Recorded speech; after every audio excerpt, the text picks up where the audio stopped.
Talk to me about direct mail. You mentioned that you Yeah. threw that in there. We send a lot of direct mail. I'm a big fan. What's your take on direct mail? How do you do it? There's different kinds. There's the mass volume. Everyone gets the same thing. Mhm. That's your straight up typical mail, letterhead, postcard, whatever. There's three different types really. There's that, which is standardized direct mail, just keeping your name in front of them. Maybe you'll get some conversions off it, but it's gonna be pretty low, higher volume. And then you've got lumpy mail, which you've probably heard that terminology, which is just what is something that can stand out. It can be a gag, it can be an inside joke, or it could just be something that's really clever. I'll give you an example of a gag. One would be I go to Home Depot and I buy 100 railroad tied steaks, right? Those big old 9-inch nail looking things. Yep. Wrap it in bubble wrap, throw it in a FedEx signed for package so that they have to sign for it. And it's got some meat to it. So they're going to want to open it and see what's inside. You attach a note to it that says, hey, been trying to get a hold of you, just trying to nail, all caps nail, super cheesy, down a time with you. All right, that's a gag gift that just kind of cuts the noise and gets their attention. A campaign that we've done, we've talked a lot about, we talk about firing yourself, right? Like getting fired from sales, firing yourself from sales so you can go do other stuff in your business. That's why the Fire Yourself Playbook exists. But that's what our service does too, right? Like we build sales teams so that the founder and CEO can go be a founder and CEO and not have to sell. So a campaign that we ran was, I don't know if back in the day, corporate, if you ever got fired from a corporate job or whatever, do you remember what you're given when you're terminated?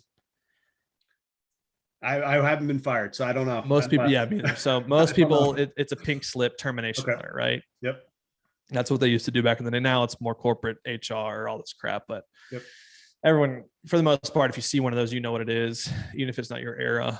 And so we sent a termination letter with their name on it, with, Ed, hey, sorry, you've been fired from this role, salesperson, effective on this date, blah, blah, blah, blah. You're fired. And we write a little yellow sticky note, stick it to it.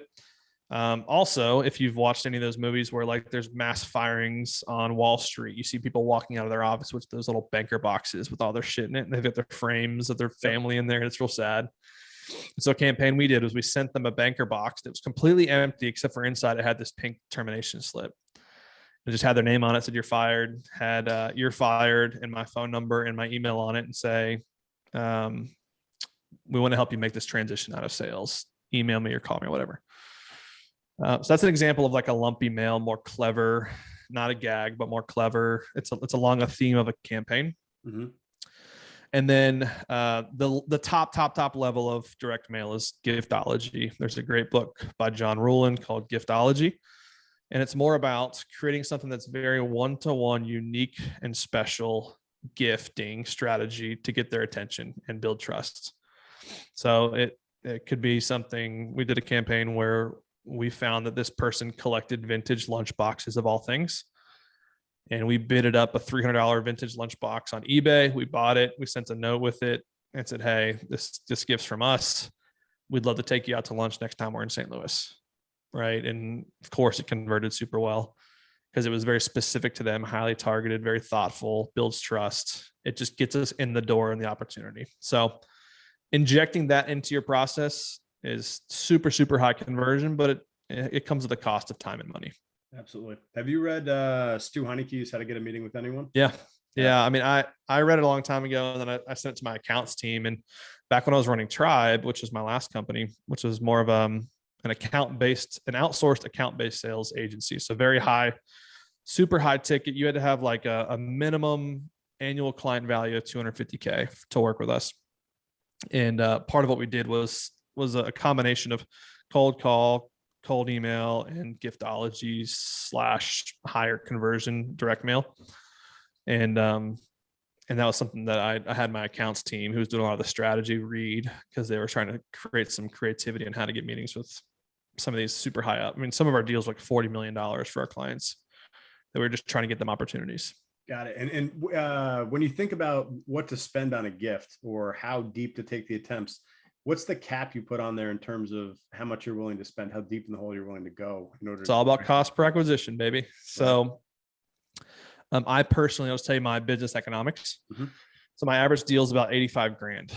Now before someone pays 85 grand, they pay 5,000 for what we call our sales driven roadmap, which is kind of our foot in the door gateway offer that allows us to look under the hood, put together a more comprehensive plan, put together a pro forma of what we think your financials are going to be if we implement this, right? It's kind of like, what's the impact of the work we're going to do together?